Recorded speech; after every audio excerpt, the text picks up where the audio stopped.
lot of stations stepping on each other. Roger, you're good. Hey, good morning, Sergeant Major. How you doing? Morning, General. How are you?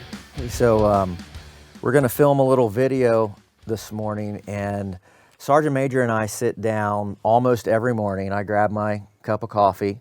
It's always my Air National Guard mug that the Air Guard gave to me, and we sit down and we just kind of talk about the day and talk about what's going on, strategic priorities, other things with the Indiana National Guard. And Sergeant Major said to me the other day, he really wished that our leaders and our soldiers and airmen could maybe hear some of the things that we talk about. So we're inviting you in to have coffee with us this morning and share some of the conversation. So it was all your idea, Sergeant Major. Yep, I'm extremely excited for this moment. I love talking to soldiers and airmen. That's when I certainly get energy. So I'll have to act in some ways that these bright lights are them. But I certainly always get energy from you as well. So we usually talk about what's on our mind, what's been happening, what's going on, and as of late, I guess appropriate, we spent a lot of time thinking about what transpired in 2025, the good, the bad, and where we're going in 2026. And we recently had our commanders conference, and so I think back to 2025 was really a big year. Lots of change across the Department of now War, which is one of the significant changes. The refocus, I guess I would say, on the warrior ethos and on lethality and warfighting readiness, which really got me excited about being able to refocus the team and the airmen and our soldiers on what we're really here to do, what the mission is, which is why I've always said mission first. So last year in 25, I mean, for me, Sergeant Major, some of the things that come to mind is big year in the Air Guard. 181st continuing to do amazing things with the real world missions that they do.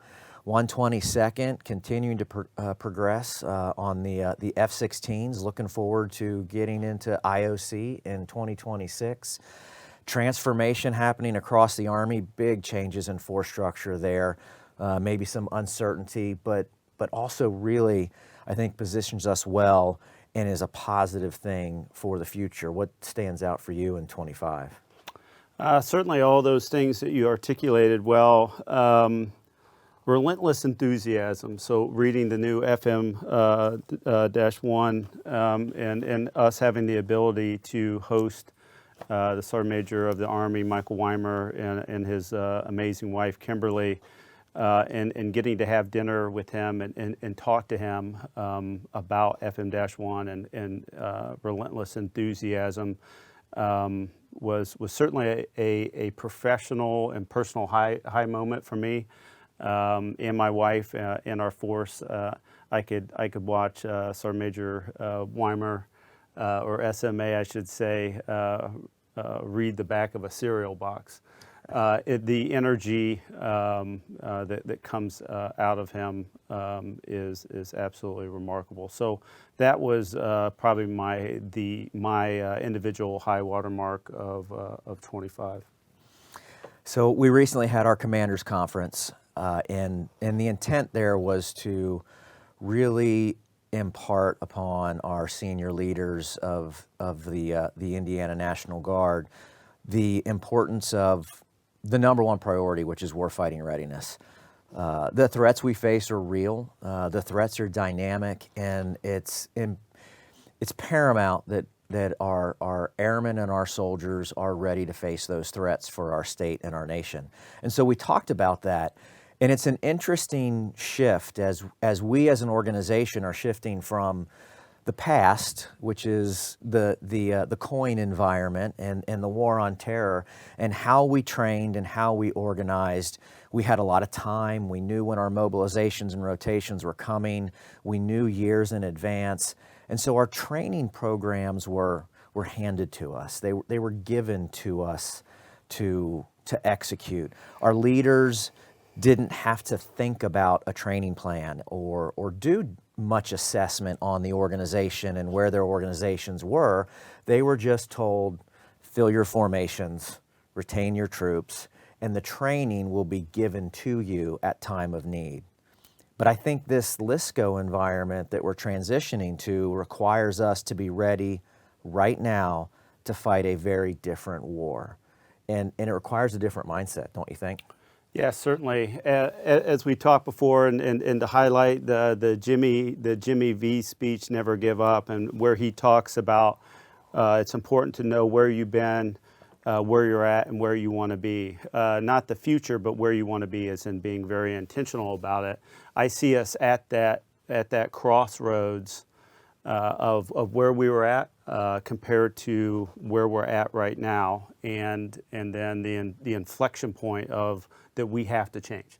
And talking with SMA, you know, he had said that him and General George wanted us to be uncomfortable and to evaluate leaders as we transition in contact. Change, you said that word uncomfortable. Change is uncomfortable, but change drives growth. And an organization that can change is an organization that can grow and an organization that can get better. And so what we talked about at the Commanders Conference was this idea that I've published the lines of effort for the organization, but what I really want the leaders and our soldiers and our airmen to focus on is one thing. There's one thing, and I'm trying to make it as simple as possible, and it's you have to focus on warfighting readiness. And so there was this discussion on what is warfighting readiness? And we have such a tendency, again, back to our history as an organization, to say, okay, warfighting readiness, great, what are my metrics?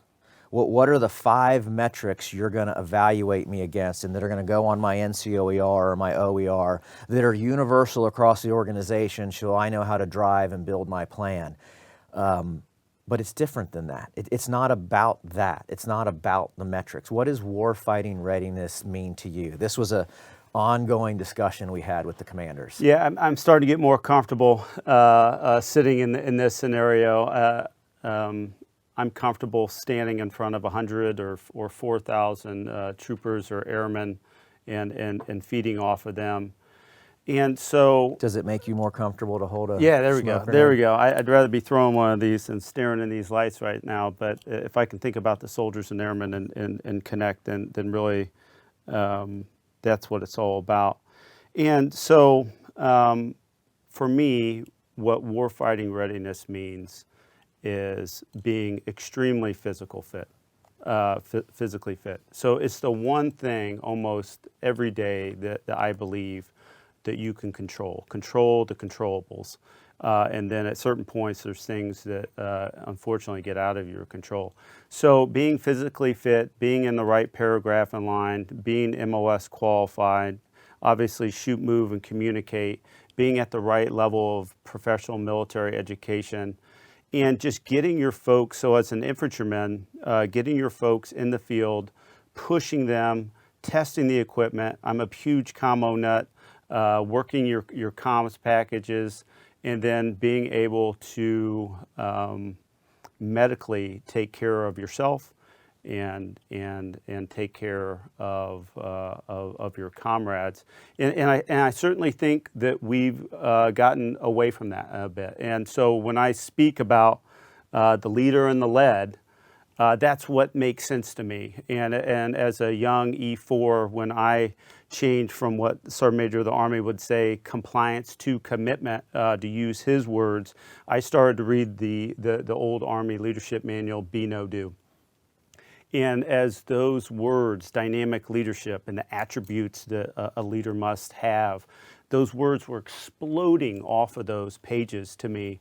And so the leader and the led, that's how we have been successful as a country and as a military for a couple hundred years.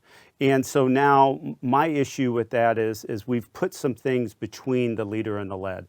And I'll say PowerPoint is one of those things. So as we get back to the basics, I really don't want to see PowerPoint anymore if it's down at the company level other than a reference. I think it's the wrong thing. So at the end of the day, the leader rides out to the led and explains to them their intent, and the led tells them, hey, this is what's happening on the ground, and then they understand each other. When we have these things that are put in the middle, these mediums, then we turn to those to be led by something that's not alive, it's not a human, it's not a leader. And so then the led wonders why they're confused, and the leader struggles with why they're not a dynamic leader. You talk about leadership, and I think leadership is what we're trying to empower and develop. This warfighting readiness is in the hands of the leaders. It's in the hands of battalion commanders. It's in the hands of company commanders and first sergeants. Those are the folks that own this warfighting readiness and get after it. And so there's the Army, a primer to our profession of arms, this will defend, pamphlet that's out there, put out by General George. There's some really good stuff in here if you struggle to understand what warfighting readiness is. And I think these things apply to the Air Guard just like it does to the Army, because it's basic competencies. And unfortunately, I have to put these on in order to read some of this, but it highlights and it says, the most basic element of our vocation is to execute violence on our country's behalf and to embody an ethos of toughness, resilience, and a willingness to fight. We're expected to do things that the rest of society is not. And you have to have the warrior competencies, which are defined as every soldier must know how to fight, which means to shoot, move, communicate, render first aid in battle. That's why every soldier, no matter their specialty, learns these things in their initial training. These are the things that we have to continue to relentlessly focus on.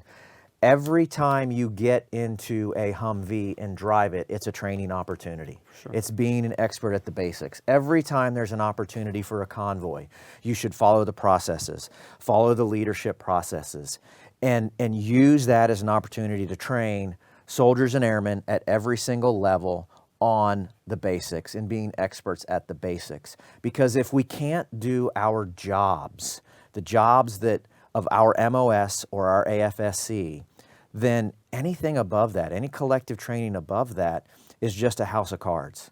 You have to be an expert at the basics before we can build on anything else. And so the focus right now has to be that every soldier and airman is an expert at the basics. Yeah, certainly, General. And at the end of the day, all those things are perishable.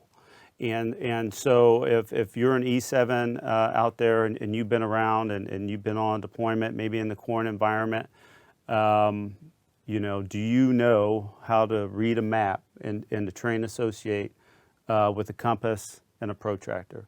To me, as an infantryman, that is the base. And so when you don't know how to do those things, one, your soldiers and airmen, they know it, right? Just like Captain Sobel from Band of Brothers. They all knew he couldn't navigate. And so have the humility and the courage to get out there and relearn some of those skills, and then of course have the ability to teach those skills. So to do those things, you have to be ruthlessly focused on the basics. But it's not lost on me how tough this job is every single day. The vast majority of our force is a traditional soldier or airman, which I was for 30 years of my career. And so I understand what it means to try and balance your civilian job, to balance your family, and then fit in these responsibilities. Hopefully you do this because you believe in this, and you believe in this uniform, and you believe in the flag on your shoulder, and it's not just a paycheck. Because if you don't believe in it, then finding the time and energy to do it becomes more challenging and more difficult to do. And if you're a leader, your soldiers and airmen deserve the best. They deserve you as a leader. You might be asked to lead your soldiers or airmen into battle, and they have to be ready, and they're looking to you to make them ready to do that. But to do that, you've got to find the time. So that means that we have to strip away all the things that don't focus on warfighting readiness. We've empowered our commanders at every level to identify those things, those distractors to warfighting readiness, the distractors to training. identify those, raise those up the chain of command. Give us an opportunity to take those off your plate so that when you have drill weekend, every minute of every drill weekend is productive and focused on training and warfighting readiness.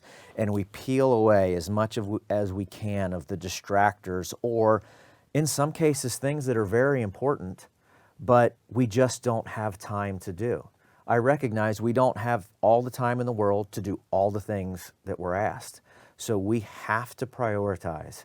And your litmus test for prioritization is, does this have an impact on warfighting readiness? If it doesn't, then we have to figure out how to get rid of it. And we work that through the chain of command, and you're empowered to do that and solve those problems. Yeah, General, I love, as you know, the word belief. And I'm all in on the belief of our organization, our organizational tenets, our values. And as you heard me say before, and so our values that line our walls along with our fallen comrades that I look at quite often as I walk the halls of this building, they are certainly profound and beautiful words. Pertaining to leadership and integrity, and so, however, they're beautiful words on paper that are framed. They come alive inside of the hearts and the minds and the spirits of our soldiers and airmen. And so, when you go to belief, as a paratrooper, I always go back to Captain Dick Winters and that amazing book and that amazing miniseries. As they're going into Bastogne, and that they were surrounded, and he said, we're paratroopers, we're supposed to be surrounded. And at the end of that episode, it closes with his voice saying, we were going into Bastogne, we didn't have the right cold weather gear, we didn't have enough ammunition, but we had a belief. We had a belief in our higher headquarters to get us the right equipment. Those supplies came kind of late. But that leadership tone and that belief in each other led them through just a horrific scenario. So when you say belief, that's where I always think is Dick Winters heading into Bastogne and into a very difficult winter for the 101st. So I want to go back and just kind of wrap up the warfighting readiness discussion with a couple of things. There's two more things. Sorry, I keep taking this away from there. You're good. It's a grenade. This is how it goes. Give me I'm the ready grenade to throw back. it. Don't pull the I'm pin. ready to Give throw me it. that back. Sorry. Maybe give me the smoke. I'll give you the spent round. How Okay. about that? Now I lost track but I got it. Hold on. I got it. So a couple things when you think about warfighting readiness that I want to make sure we talk about and get your thoughts on is PME. Yep. Okay. So PME is a big part of warfighting readiness. It's not everything, but it is a big piece of warfighting readiness. So I want to hear your thoughts on PME, and then either right after that, or we can come back to it. I want to talk about standards. Yep. So what do you think? Yeah. So Command Sergeant Major John Raines, Sea Range, General Nordhaus's senior enlisted advisor, a year ago when the STEP promotion policy was suspended, he got all 54 state CSMs and CSLs on the line and talked about PME stagnation with E4s basically auto-promoting to E5, and that if we didn't lead and manage our people through PME, that the force would become stagnant. And then we would have issues within anywhere from 12 months to 24 months. So it's is that a difficult thing for Compo 1? I think it is. For Compo 2, it certainly is. And it's something that getting back to the basics and warfighting readiness is going to enable us to achieve, which is our soldiers and airmen have to meet height and weight. They have to have done their physical fitness test. and then be able to attend the course. And so what I've looked at, the basic leader course, is if we can't get that done well, then we'll create a bottleneck. So for me, it was PLDC, and it was ANOC and SLC and the Sergeant Major's Academy, and I just planned out every 2 to 3 years that I was going to attend different ASI producing courses, and that I knew that I had to do PME. So I don't know where we lost some ground in expectations and leadership, but it has been communicated over the last year at length, and we have a new PME stagnation policy coming out pertaining to that as well. And then you had also talked standards. Well, before you jump off of Yep. that, so let me finish the PME discussion. Mm-hmm. So, look, from my perspective, PME is non-negotiable. Right. Has to be done. Yep. PME is there to develop you as a soldier or an airman to perform the job that either you're in or the job that you aspire to and will be in. Yep. And so that's good for you and it's good for the organization. So PME has to happen first. Yep.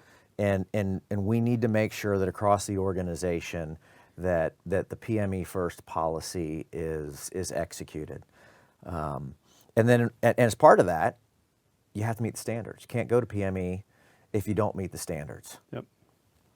Yeah, no, it's important every day to me, whether you like this statement or not.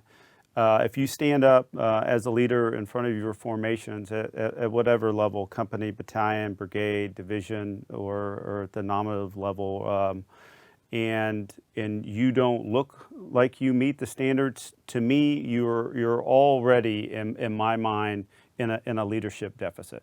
And now you have to either say something or do something to get out of that leadership deficit, to just start it at zero. So you should look the standards, you should be the standards, you should set the example. And so there's been a lot of things that have come out lately on policy adjustments to that, and getting back to the basics, being brilliant at the basics, as you hear SMA say a lot. And without that formation or the foundation, to build a house. Without those standards and standards of discipline, then you'll struggle later as you start to add things on to that soldier and airman pertaining to kit and technology, if you don't have the basics and the standards down. We got a lot of big things coming in 2026 with the transformation, 76 transforming to an MBCT with the CRX coming up. The 122nd will be coming up on IOC for the F-16s. We've got the MI IEW battalion, which will be standing up this year.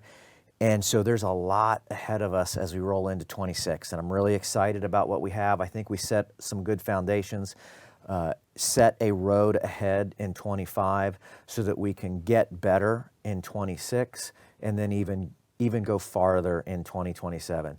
And we have NAUGUS, I don't want to forget about that. The National Guard Association of the U.S. Convention is in Indianapolis coming up in October, so that'll be a great opportunity to highlight the Indiana National Guard, great opportunity for professional development for all of our soldiers and airmen as well.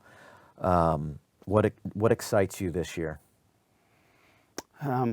Every morning, I'm excited. So as you know, I go to bed usually not all that impressed with myself as a leader. I've done that for a long time. I'm not really interested in successes or accomplishments. I tend to think about what I didn't do well, and I go to bed like that. It's probably not the healthiest way to live. And then in the morning, when I wake up and I drink my coffee and I start to do PT, I get excited about the day. So, and that's how I operate, is a day at a time, a task at a time, a goal at a time.